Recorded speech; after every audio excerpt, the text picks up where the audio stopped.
primeiramente a Deus pela oportunidade que o Senhor me concede mais uma vez estar na casa dele para agradecer primeiramente a Deus por tudo que ele tem feito aqui. Quero dizer para você que está aqui nesta noite, talvez não vai ser fácil, porque ao entrar neste tempo, o Senhor me fez recordar que há 29 anos e 5 meses eu chegava aqui no Beleza com a minha família. E quando eu cheguei aqui, eu comecei a observar tantas as coisas que nós podemos contemplar, que nós ajudamos a fazer nesta igreja. E há mais ou menos no mês de novembro nós fomos diagnosticados com um problema na coluna. E quando nós tivemos a oportunidade de conversar com o médico, ele me disse que ia fazer uma aplicação de uma medicação na minha coluna para tentar amenizar a situação, porque estava bastante complicada a situação. E nós aceitamos de pronto essa orientação dele, fomos para o bloco cirúrgico, foi feita essa medicação e essa medicação não resolveu nada.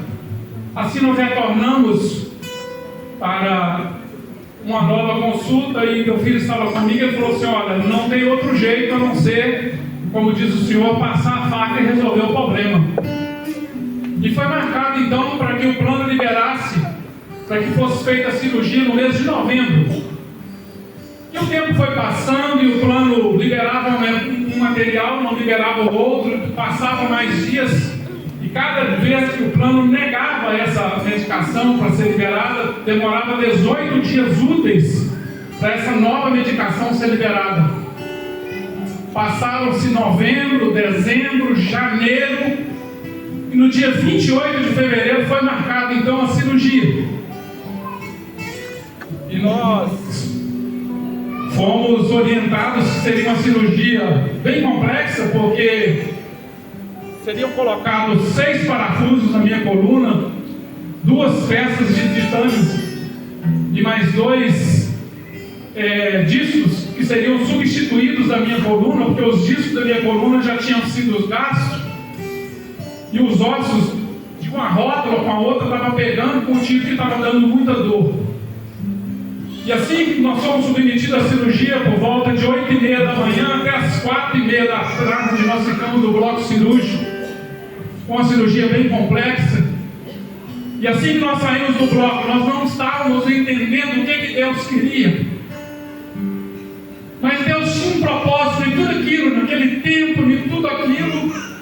E é interessante, irmãos, que quando eu fui na casa do meu pai antes de fazer a cirurgia, ele pegou essa cadeira de roda e falou comigo: leve, você vai precisar dessa cadeira de roda.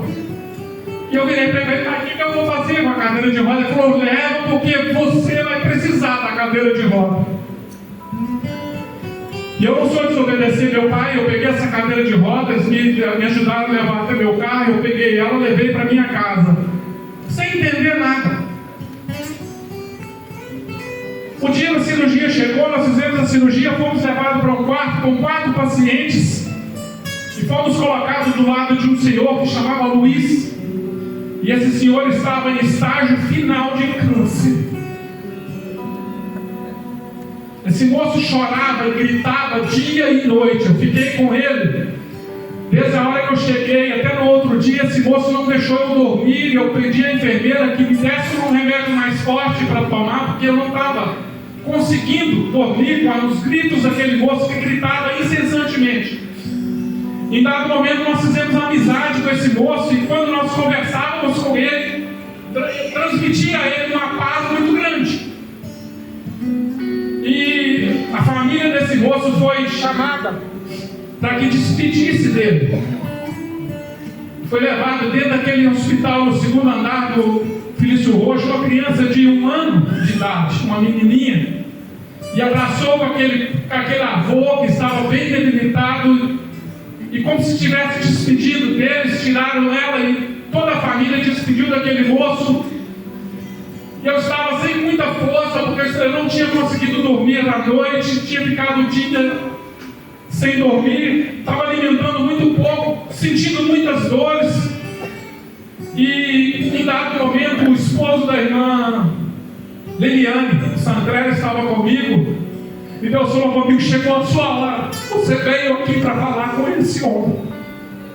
E nós começamos a conversar com esse moço e pedir, ele começou a gritar. Eu falei: Sr. Luiz, eu preciso falar com o senhor.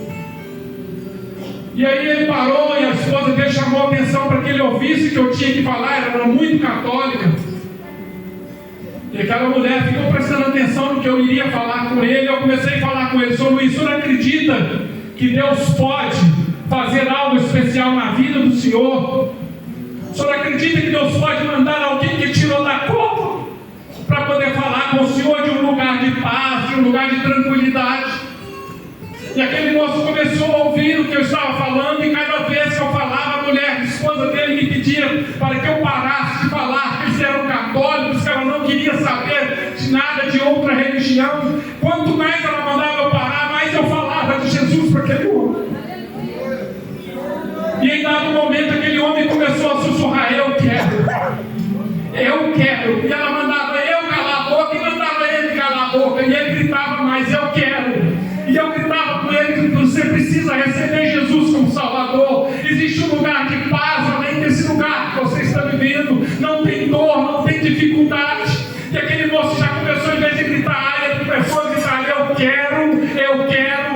E aí começou a perturbar todo mundo. E aquele homem já não parava mais. Eu fui diminuindo meu tom de voz.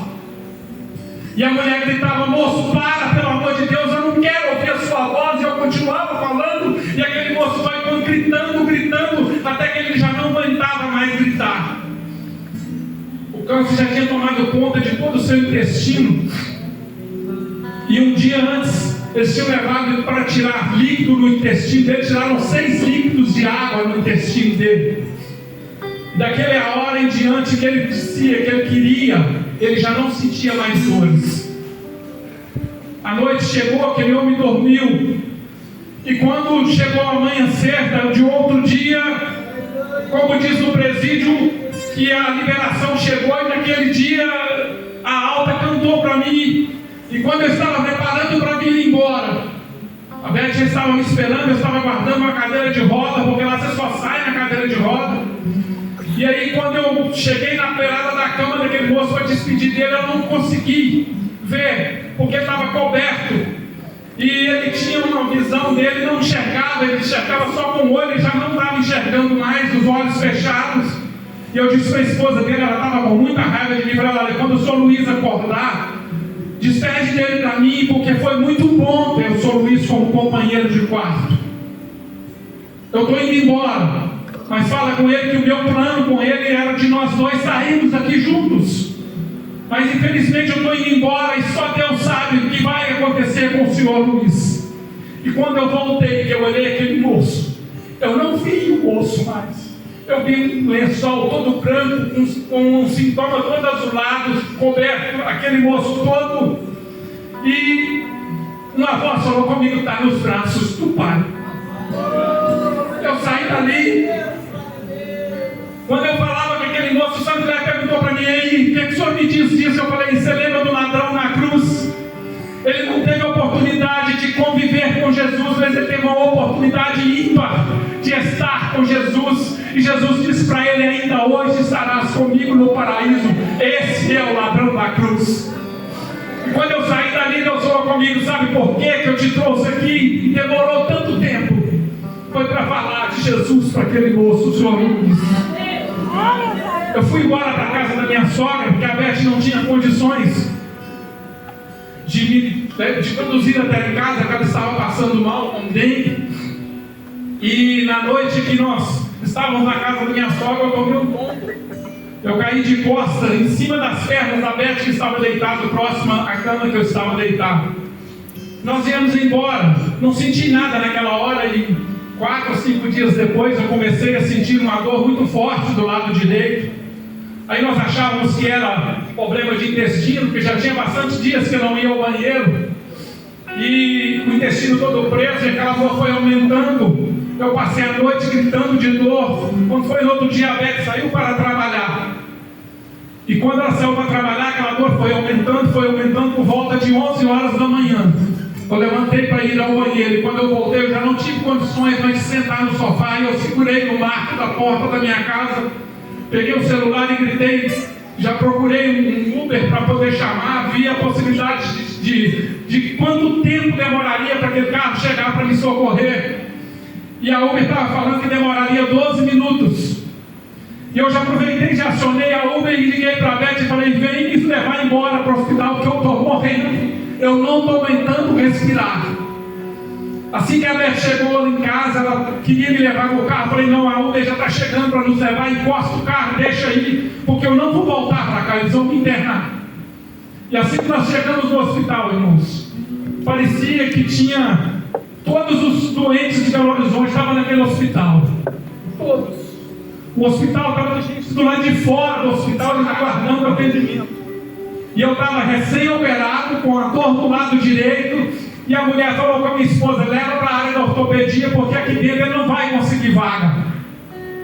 E nós ficamos lá de 1h40 até mais de 5 horas da tarde aguardando atendimento. Em dado momento foi chamado, foi me encaminhado para a ortopedia para ver o que estava acontecendo. E quando foi feito um exame de raio-x, o médico falou: não é nada com o intestino, mas sim com alguma coisa na área pulmonar. Eu vou encaminhar ele para a área clínica, porque não é a área minha. Me medicou com uma medicação de dipirona. E me encaminhou para a área clínica. E eu queria ir embora, porque eu não estava tendo paciência para poder ir, mas logo em seguida a médica me chamou e me medicou e me pediu para que eu fosse levado para a ressonância magnética. Então logo nós voltamos da ressonância magnética, voltamos para a porta onde eu estava aguardando o médico, tudo lotado, várias pessoas aguardando, eu não estava aguentando de dores. Quando o médico resolveu me atender, ele nem sabia quem era eu, que já tinha mudado o plantão, não tinha sido passado o meu problema. E quando ele achou a minha ficha e que ele olhou minha ressonância, ele falou: vou te internar de imediato, porque você está com trombose pulmonar e seu caso é sério. Operado, agora com trombose pulmonar, me levam para um lugar que não tinha área para poder me medicar. A sala de medicação estava toda lotada. Me passaram a medicação para que aliviasse meu intestino. E eu fiquei aguardando no corredor, gritando de dores e dores e dores. As dores não passavam, não tinha nenhuma medicação. Por volta de 11h30, eles me medicaram com a medicação para o intestino. E depois de meia-noite, eu fui acometido de um ataque pulmonar. Segundo o médico, no outro dia, ninguém resiste mais de 10 minutos de ataque pulmonar. Eu fiquei mais de meia hora debatendo com um ataque pulmonar, sem tomar nenhuma medicação. Fui ser medicado no outro dia, 5h20 da manhã, quando conseguiram vaga no hospital para me internar. E assim que eu tive a oportunidade, o médico ortopedista me encontrou e falou: olha, eu já olhei os seus exames e o relatório do seu médico que te atendeu ontem, e eu vou pedir um outro exame para confirmar, mas há uma possibilidade de eu ter que te abrir novamente, porque a sua cirurgia deu problema, e o tombo que o senhor tomou, um dos discos saiu fora do lugar, está te provocando essas dores. Em 17 dias, eu fui medicado com morfina e tomei 59 doses de morfina. Eu consegui bater um recorde dentro do hospital. Eu estava tomando medicação de morfina de 6 em 6 horas, de 8 em 8 horas, e a medicação não resolvia. Estava tomando mais 4 medicações para dor e não resolvia. E aí os médicos resolveram que deveriam me levar para o bloco para fazer uma nova aplicação para tentar amenizar as dores. Isso já no segundo dia de internação. Quando eu cheguei na sala, antes de entrar para o bloco cirúrgico, estava demorando bastante. O médico ortopedista foi ao meu encontro e me disse o seguinte: olha, nós vamos tentar amenizar a sua dor, mas existe uma possibilidade de não resolver. E eu não posso te levar para a mesa de cirurgia para poder te abrir, porque o senhor está tomando anticoagulante. E quem toma anticoagulante, eu não posso operá-lo novamente, porque você vai morrer em cima da mesa de cirurgia. Mas existe uma saída e existe uma outra alternativa. E quando esse médico me disse isso, irmãos, eu ouvi claramente uma voz me dizendo: não precisa ouvir mais nada, autoriza ele a passar a faca e resolver o problema. E naquela hora eu disse para aquele médico: doutor Gabriel, o senhor me conhece já, eu não quero saber dos riscos, eu não quero saber de nada, o que o senhor vai fazer? Existe solução? Ele falou: existe uma breve solução, então mete a faca e resolve o meu problema, porque eu não aguento de dor mais. E ele falou: vou te levar para o bloco. E aí me levou para o bloco, fiquei 2h30 fazendo essa tal aplicação e voltei. Quando eu voltei para a sala onde eu estava internado, ele apareceu e falou: e aí? Falei: foi a mesma coisa de beber água, não resolveu. Ele falou assim: olha, então eu vou te explicar tudo que eu vou fazer. Para o doutor Gabriel, eu não quero saber, eu só quero saber de uma coisa: eu tenho idade suficiente para autorizar o senhor a fazer o que for preciso, mas a solução é mete a faca. A Beth estava comigo no quarto, ele virou para a Beth e falou: a senhora é a esposa dele? Ela falou: sou. O marido, a senhora é doido, ele não quer nem saber o que eu vou fazer na coluna dele. Ela falou: o senhor não viu nada ainda, mas se ele está autorizando, doutor, pode fazer, porque ele sabe o que está acontecendo. O médico foi embora. Eu tinha chegado de um pós-cirúrgico. Daí a pouco chega a notícia: amanhã tem bloco cirúrgico, o senhor novamente. O senhor vai fazer uma cirurgia na hemodinâmica. Às 9h30 da manhã o senhor deve entrar em processo de jejum. E quando for às 5h30, o bloco vai vir buscar o senhor para levar o senhor novamente.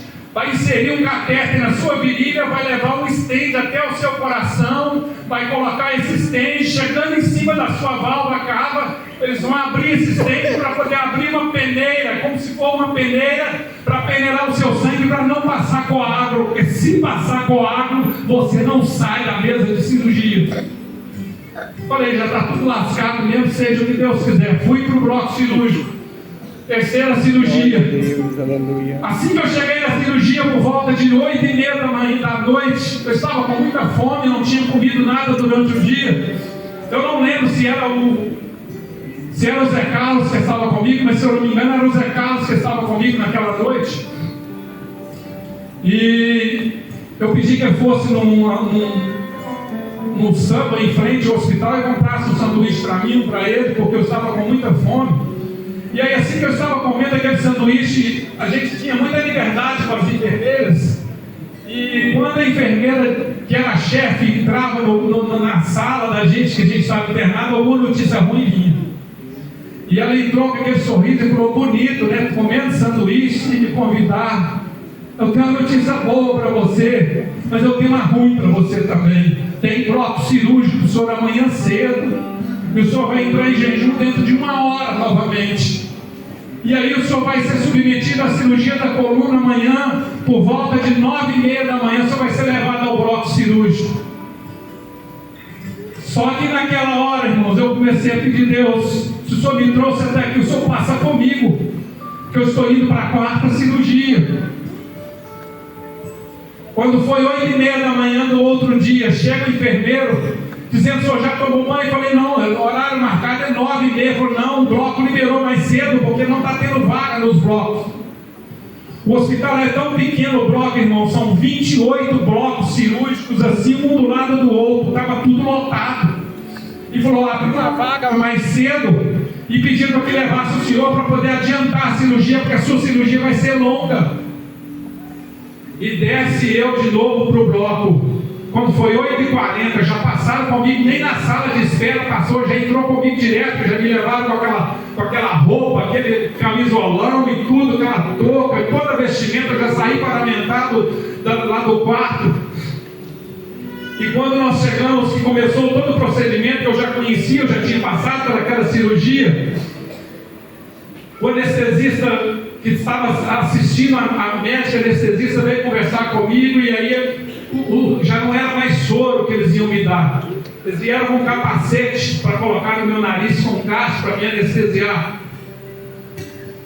E naquela hora eu virei para o céu. Eu falei: Deus, se o Senhor me trouxe até aqui, passa comigo, porque não está fácil as dores. Não está sendo fácil aguentar até aqui a 4ª cirurgia que eu vou enfrentar. Passa comigo, Senhor. E naquela hora, eu ouvi novamente a mesma voz que me autorizou a falar com o médico. Aquela voz voltou e falou comigo aqui: eu tenho o controle da sua vida, fica em paz, porque você vai passar, porque eu estou com o controle da sua vida na minha mão. Logo em seguida eles colocaram aquele negócio no meu nariz, eu não vi mais nada. Quando eu acordei foi por volta de 5h30. Já tinha sido levado para a sala de espera, que não tinha vaga no CTI, que eu deveria ter sido levado para o CTI, porque eu estava no balão de oxigênio. E quando me despertaram por volta de 5h40, veio uma menina que a gente já conhecia os pais dela antes até de casarem. E essa menina começou a me gritar o meu nome para que eu despertasse, para que eu tomasse conhecimento que a cirurgia tinha acabado. E eu comecei a gritar: eu estou vivo, graças a Deus eu estou vivo. E eu comecei a gritar e perturbar todo mundo, e ela pediu para que eu calasse. Quem é? E ela, para me fazer eu calar, eu estava agradecido a Deus, porque quase 12 horas que eu tinha passado naquela situação, e eu estava gritando que eu estava vivo. E eu fiquei aguardando por volta de 3 horas.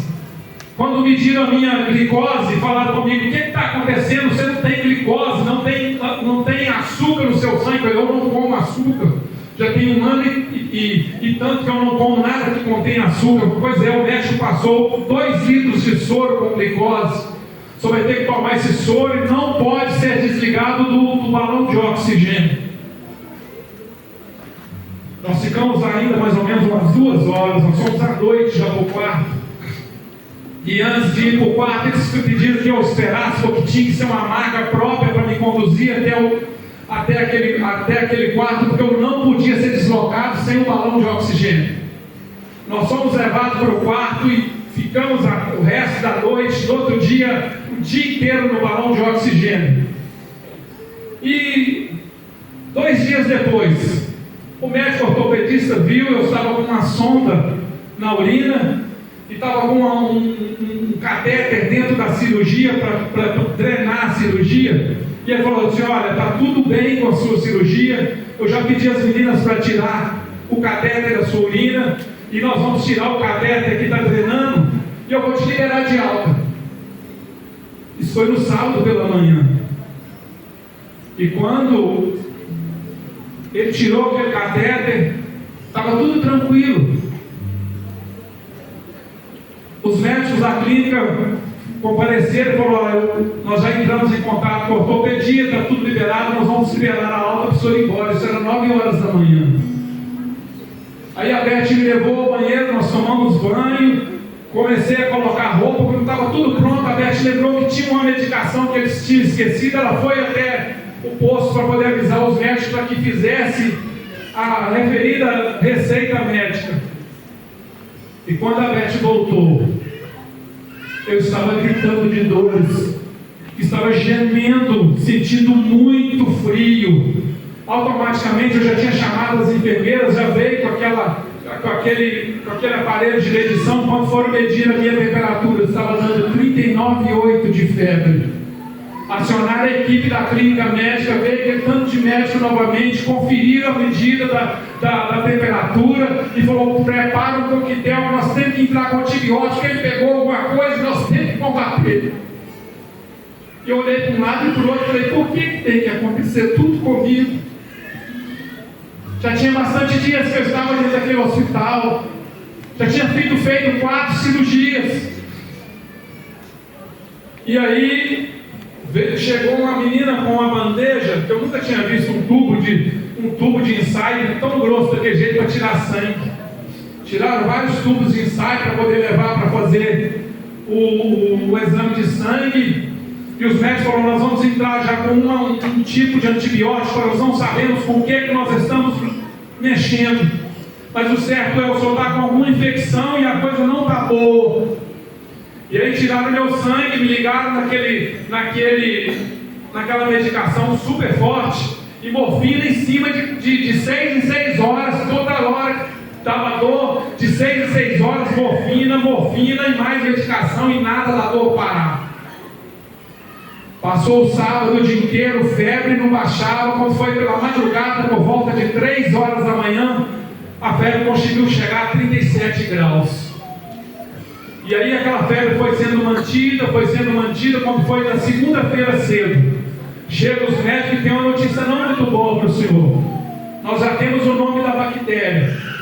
E sabemos que o senhor está tomando uma medicação e acabou de ser desligada, mas nós vamos ter que entrar com outro antibiótico agora, para poder dar um choque no sistema imunológico do senhor, para poder tentar fazer uma dose de ataque, para poder combater a medicação, que agora nós temos a munição correta para combater a infecção que o senhor pegou. O senhor está com infecção hospitalar e a bactéria é muito resistente, então não pode faltar nenhuma medicação. Nós precisamos tirar o senhor de dentro desse hospital o mais rápido possível. O senhor não pode ficar aqui. Nós já entramos em contato com o plano já está verificando uma equipe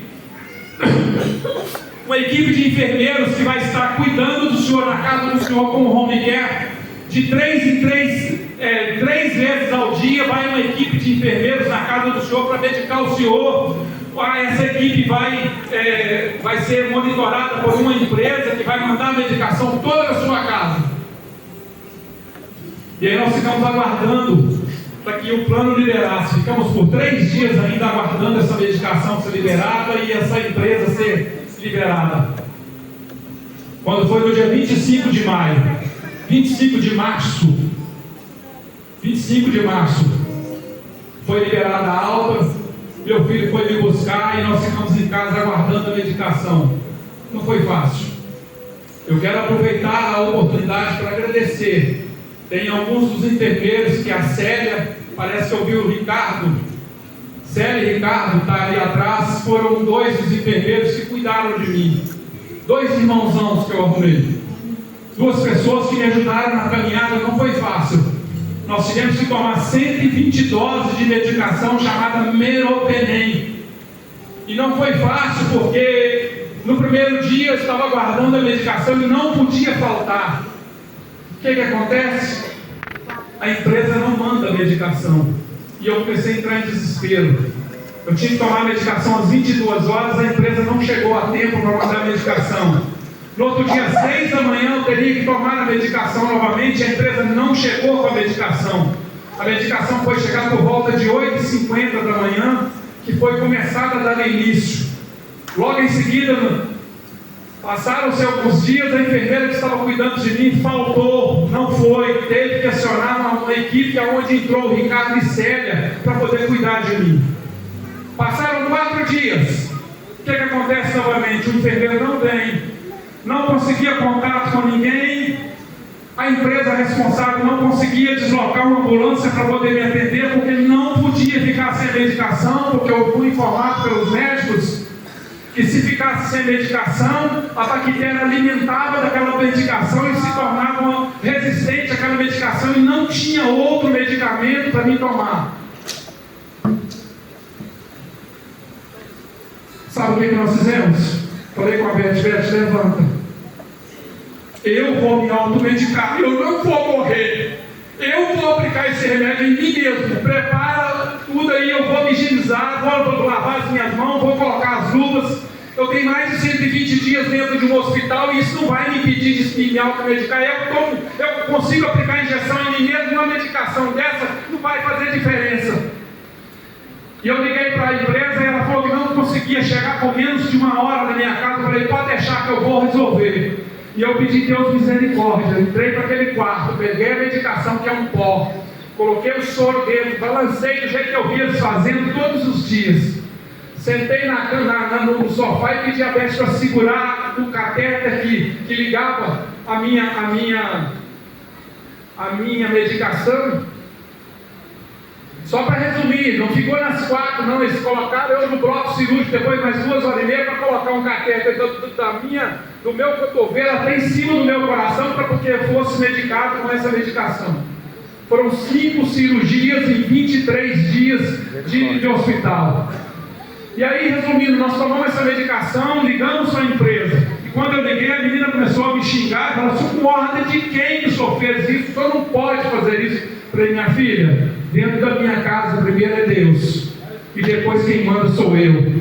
E outra coisa, pedir desculpa para mim é muito fácil, porque não é a sua vida que está em jogo. E outra coisa, eu já participei de tanta coisa dentro de hospital. Você acha que um sorozinho ligado em mim, você acha que eu ia pagar pau? Não tem papel nem outra coisa. De faltar um enfermeiro, eu vou me medicar de novo. Sem medicação não vou ficar. E aí acionei o plano acionou o pessoal do jurídico, o jurídico já entrou em contato com a empresa já ligou para mim para querer saber o que estava acontecendo, porque vocês já estão sabendo de tudo. Resumindo, irmãos, eu vim aqui nessa noite para agradecer vocês, agradecer a liderança da igreja, agradecer os irmãos que tomaram conta de mim lá naquele hospital, que não foi fácil. Estar no meio dos irmãos é muito fácil, mas quando você está sozinho dentro de um quarto de um hospital, a situação é diferente. Quantas noites que eu orei e pedi Deus para me dar graça, sabe por quê? Na véspera que eu saí do hospital, eu comecei a fazer alguns questionamentos com Deus. Eu tentei fazer uma retrospectiva da minha caminhada de frente para trás. E em dado momento da minha caminhada, eu virei e comecei a questionar Deus, por que em alguns lugares eu consigo ver, mas em outros lugares parece que eu vejo falhas na minha caminhada. Por que muitas das vezes eu sinto uma ausência de não ver por onde eu passei? Eu ouvi uma voz falando comigo: sabe por que você não ouviu? Porque nesse momento eu estava com você nos meus braços. Alguém estava intercedendo por você, não só de familiares, mas de vários cantos do Brasil. Tinha pessoas orando em favor de você. Então Deus me trouxe aqui nessa noite para dizer para você que está desanimado, para você que está sem esperança. Tem 6 anos que eu estou lutando, tem 6 anos, vai fazer dia 25 de maio, que o Senhor me fez uma promessa. Mas Ele me cobrou um preço que eu tinha que pagar um preço, e por 3 vezes o Senhor falou comigo que o preço era alto, e eu me dispus a pagar. Se eu falar que você está sendo fácil, não está sendo fácil. A angústia, a dor, a solidão toma conta da gente muitas das vezes, leva a mente da gente a pensar todas as coisas. Mas sou grato a Deus porque sempre tenho encontrado pessoas que vão à minha casa levar uma palavra de conforto, uma palavra de conforto, uma palavra de consolo que tem ajudado na minha caminhada. 29 anos e 5 meses quando eu cheguei aqui com a minha família. Eu vou fazer uma coisa hoje que é a coisa mais difícil para um homem, para um ser humano fazer. Mas eu queria te pedir, se eu te magoei desses 29 anos, eu queria te pedir perdão, porque eu dependo disso para continuar na minha caminhada. Eu não sei por quanto tempo o Senhor vai me dar de vida, mas Ele me prometeu que eu vou levar a minha história. Glória a Deus, aleluia. A minha história está sendo escrita, tem 6 anos que eu estou concluindo um livro, e Deus prometeu para mim, quando eu peguei essa cadeira de roda na casa do meu pai, e eu saí de alta, Deus falou comigo assim: lembra da cadeira de roda que eu mandei seu pai que você levasse para sua casa? Não foi seu pai que mandou, foi eu que mandei ele, porque você iria precisar dela. Pastor Renan está aqui, eu falei, vai dentro da minha casa, falei: pastor, eu tenho um recado do céu para o senhor. Deus mandou que eu avisasse o senhor que precisa acontecer algo na igreja do Veneza, e que o senhor precisa liberar um dia de culto para que nós possamos contar o que Deus fez na nossa vida, para que pessoas tenham vidas transformadas nesse dia, para que pessoas que estão desanimadas, que estão sem esperança, que possam ter esperança de vida, para pessoas que estão à espera de milagres. E quando Deus falou comigo que Ele estava comigo naquela cirurgia da coluna, Ele me pediu para que ligasse para a Michelle, e eu liguei, fiz esse pedido para que ela, se possível, ela estivesse aqui. Já conversei com a Ananias, esposo dela, e falei com ele que eu não sei qual é o intuito de Deus com a vida da Michelle. Deus queria que ela estivesse aqui, mas por motivo de força maior ela não veio, porque ela não aguentou, porque ela tinha feito um compromisso de vir. Mas os filhos estão aqui, o Ananias está aqui. Leve a bênção de Deus para a mãe de vocês. Leve um recado do céu que Deus está cuidando e vai continuar cuidando até a vontade dele ser cumprida na vida dela e na vida da família. E eu quero te pedir, se eu te magoei por algum motivo, eu quero te pedir perdão no nome de Jesus. Deus preparou para mim essa oportunidade que eu achei que eu não ia aguentar falar. Não é fácil, irmãos. Por 29 anos eu entrei nessa igreja andando com as minhas pernas. Se eu falar para vocês que assim fácil, está aqui, não está assim.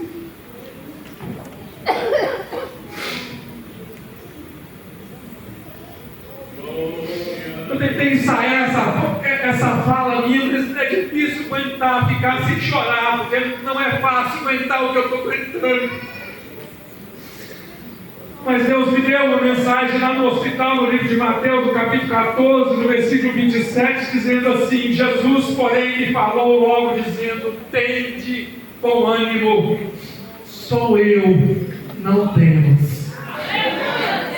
Quem sabe você estava à mercê e à espera de uma resposta. Quem sabe você está esperando de Deus uma posição.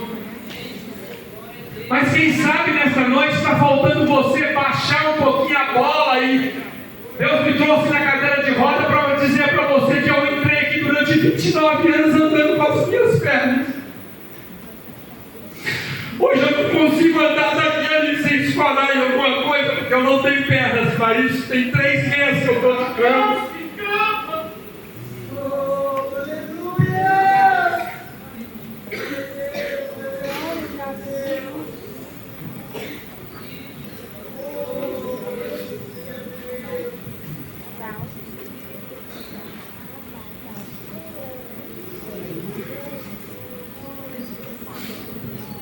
Não está sendo fácil, mas até aqui o Senhor tem nos ajudado.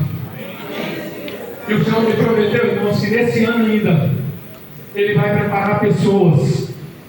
Eu não tenho condições de editar um livro, mas o céu me prometeu que a minha história vai correr os 4 cantos do globo terrestre. Existe um livro, uma história está sendo escrita, e muito breve vocês vão ter a oportunidade de ouvir que ainda há esperança. Deus me deu o título desse livro há 6 anos atrás, quando a história começou a ser escrita, quando eu fui desenganado pelos médicos, como vocês sabem. Mas existe uma promessa de Deus que Ele me levaria por lugares para me contar o que Ele fez na minha vida. Hoje eu não só carrego uma história, mas eu carrego uma marca de 23 pontos na minha coluna para quem teve a oportunidade de ir na minha casa. Semana passada eu estive com os médicos, com o médico que me operou, e ele me disse: olha, vou te dar mais um atestado e o próximo é aposentadoria. O senhor vai ser aposentado porque a sua cirurgia dá direito de aposentadoria imediata.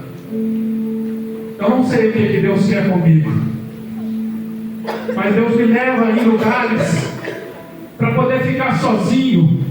E quando você está deitado num leito de uma cama, quando você vira para um lado, você vira para o outro e não tem ninguém para conversar, a solidão toma conta e você começa a entrar em desespero, e muitas das vezes você não tem forças para combater.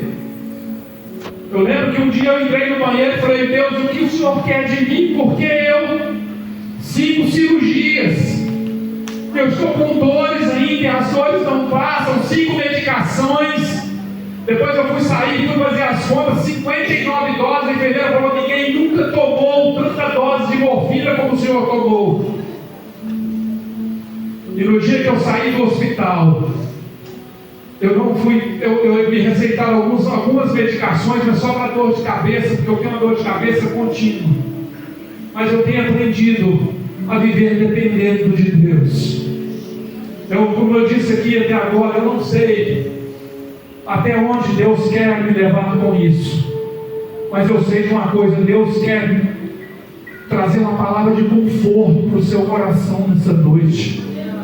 Ele quer que você vá embora para casa, que você tenha umas noites tranquilas nessa noite, mas que muitas das vezes você precisa liberar perdão para alguém. Talvez alguma bênção está sendo impedida de você receber nessa noite. É porque você está com seu coração fechado e você não quer liberar perdão para as pessoas. Eu quero chamar a sua atenção nesta noite. Deus te trouxe aqui por um propósito. Deus não te trouxe aqui à toa. Talvez você pode estar pensando: alguém poderia estar aqui, a irmã fulana poderia estar aqui, mas Deus trouxe você porque você precisava ouvir a voz de Deus nesta noite.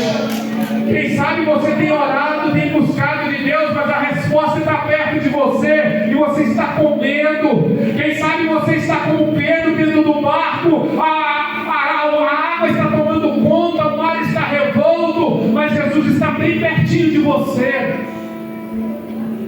Ele está querendo sacrifício. Ele está querendo que você se direcione em direção a Ele. Esqueça de muitas coisas que você tem feito. Esqueça de muitas coisas que tem passado pela sua mente. Se conecte no céu, porque Deus tem bênçãos para você nesta noite. Eu quero agradecer mais uma vez o pastor Renan.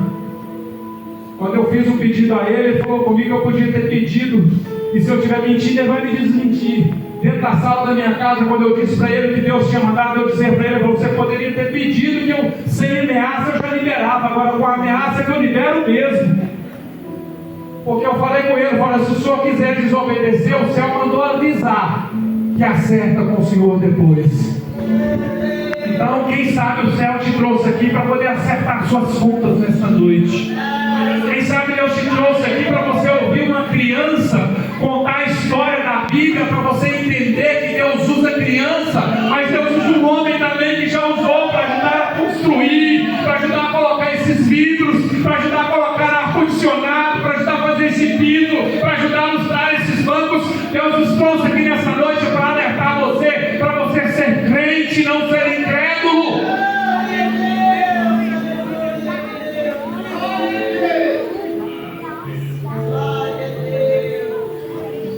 Existem lugares que precisam ouvir que Jesus ainda está fazendo milagres. O Rio Grande do Sul precisa saber que Deus está fazendo milagres mesmo na tempestade. Deus pode fazer o impossível acontecer. Eu quero agradecer a Deus pela oportunidade que Ele me concede de estar aqui. Quero agradecer cada irmão que esteve ali naquele hospital ajudando a tomar conta de mim à noite. Teve irmãos que ficavam ali a noite inteira. Eu acordava à noite, eu ia ao banheiro e tinha auxílio deles todas as horas que levantava à noite. Eu levanto em média de 4, 5 vezes à noite. Tinha irmãos que não dormiam. E eu lembro de um dia que meu cunhado foi para lá e ele falou para a Beth: eu não vou deixar ele sozinho. E meu cunhado tomou mesmo a medicação que eu estava tomando para dormir. E ele chegou lá, nós conversamos bastante, tivemos a oportunidade de contar muitas coisas. Ele dormiu primeiro do que eu e acordou depois de mim no outro dia. Tomou conta de mim, na minha companhia. Naquela noite eu estava bem angustiado. Ele chegou com uma palavra de conforto, porque ele é bem tranquilo para conversar. Nós tivemos a oportunidade de conversar bastante. Mas do jeito que ele deitou, ele ficou até outro dia. Tomou conta de mim a noite inteira. Eu perguntei para ele no outro dia: Juninho, você lembra quantas vezes que eu levantei? Ele falou: vi nada não, senhor. Do jeito que eu deitei ontem, eu acordei hoje, mas eu quero te agradecer. Eu tive a oportunidade de agradecer pessoalmente. Então eu quero agradecer cada criança, cada irmão. Quero agradecer a tia Gelane, seu esposo, Michel.